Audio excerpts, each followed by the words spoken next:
Oke guys, jumpa lagi di channel bisnis online ala Sirtiman. Kali ini menjawab pertanyaan penonton ya, membahas tentang integrasi Tokopedia TikTok Shop. Jadi pertanyaan adalah dari My Charvel ya, jualan aman apa turun bang setelah integrasi? Nah, tanya seperti itu.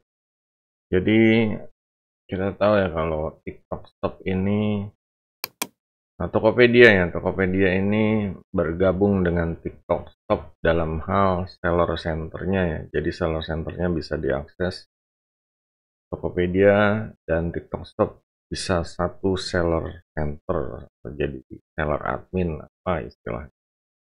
Dan setelah integrasi ini muncul berbagai pertanyaan ya. Ada hal-hal yang baru yang keluar udah pasti. Kayak penarikan dananya gimana, jasa kirimnya gimana, terus ada yang jadi ada yang nggak bisa diorder seperti itu, banyak pertanyaan. Cuman di sini tanya aman atau turun bang setelah integrasi.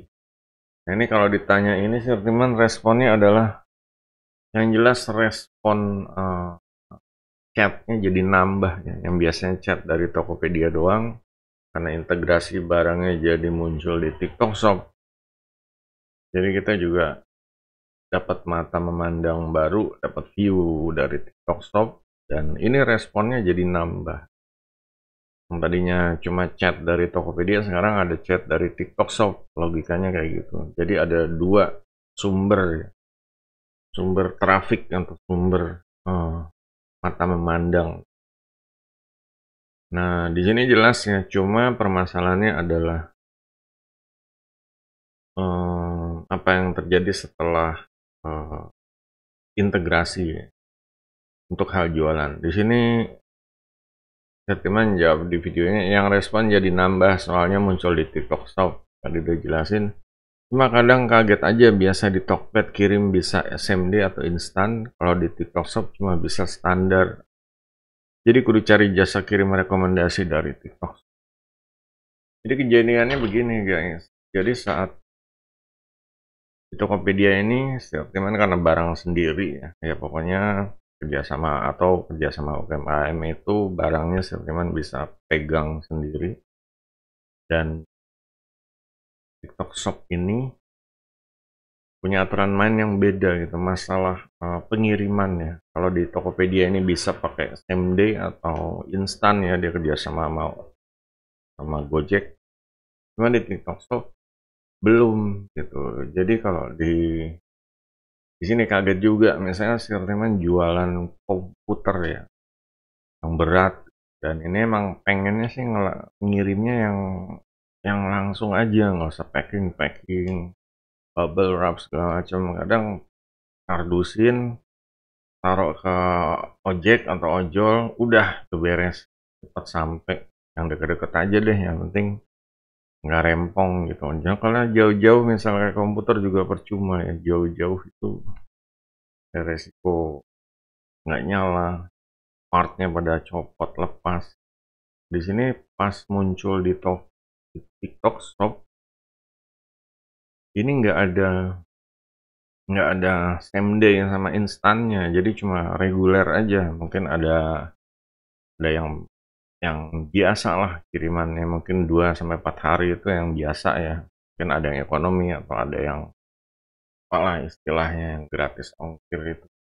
Cuma kalau barang kayak komputer gitu, dan tiba-tiba saya dapat order dan harus market, dan ini kurir rekomendasi dari TikToknya kan nggak dikasih tahu. Kurir rekomendasi apa, kadang pembeli milihnya kurir rekomendasi, ternyata dari TikTok ngasihnya misalnya misalnya pakai kurir rekomendasi dari yang jarang kita dengar deh, apa ID kayak gitu ya, apa sih namanya, teman juga lupa gitu, nyarinya juga kalau kayak si cepat atau antar aja kan udah familiar ya. Cuma kalau ya di Tokopedia juga familiar, mungkin di Shopee juga kita udah biasa gitu. Cuma kalau di ini ini dia ngasih, ya tergantung orang ini pembelinya, kadang milihnya itu yang aneh-aneh gitu. Bisa aja wahana atau bisa aja ya pokoknya yang aneh-aneh lah. Ya yang jelas ya agak bingung juga waktu itu sempat nyari-nyari apa sih, TRX ID apa ya, lupa itu. Yang jelas waktu itu pada kesawangan dan ya bermacet-macetan gitu dah. Itu ya sebenarnya hal yang dihindari sirkuman, dan apalagi kalau barangnya gede ini rawan biasanya ditembak sama jasa pengiriman ya, apalagi pengiriman yang orang baru bukan langganan kita, biasanya dia nembak kayak volume, kena volume atau kena apalah, rentan pecah, nambah bayar ini, bayar kayak packing kayu segala macam kayak gitu. Ini sebenarnya jadi kendala itu, yang seharusnya kiriman cuma kardusin, taruh di ojol atau Gojek, beres. Ini harus ngurus-ngurus yang kayak gitu-gitu deh gitu.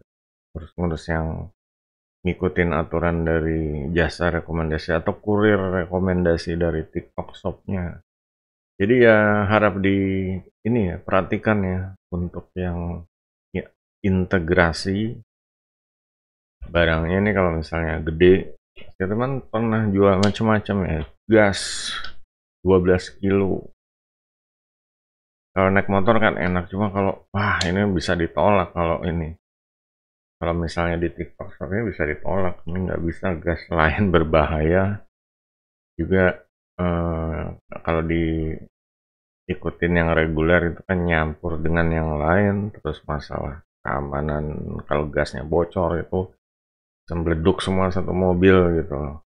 Biasa kan kira diantar pakai mobil dulu ke cabang-cabangnya, dan ya ini jadi banyak birokrasinya gitu. Sedangkan kalau barangnya gede, udahlah pakai ini aja, pakai Gojek atau ojol, udah beres. Oke, jadi sementara itu aja guys. Nanti akan ada ya pertanyaan-pertanyaan dan ya hal-hal yang lain ya seputar pertanyaan itu yang bisa kita jadi tambah wawasan ya. Dampak jualannya ini agar ya jangan sampai kejadian barang yang besar ini jadi dikirim via TikTok Shop jadi standar ya, jadi reguler aja, dan ini kesulitan gitu karena kena volume atau ya barangnya rentan pecah atau kemungkinan rentan meledak gitu ya, itu hati-hati gitu. Oke, kalau ada yang mau tanya lagi silahkan di kolom komentar. Jangan lupa guys, jempolnya mana sih jempol, nyari jempol sendiri susah. Oke, goodbye.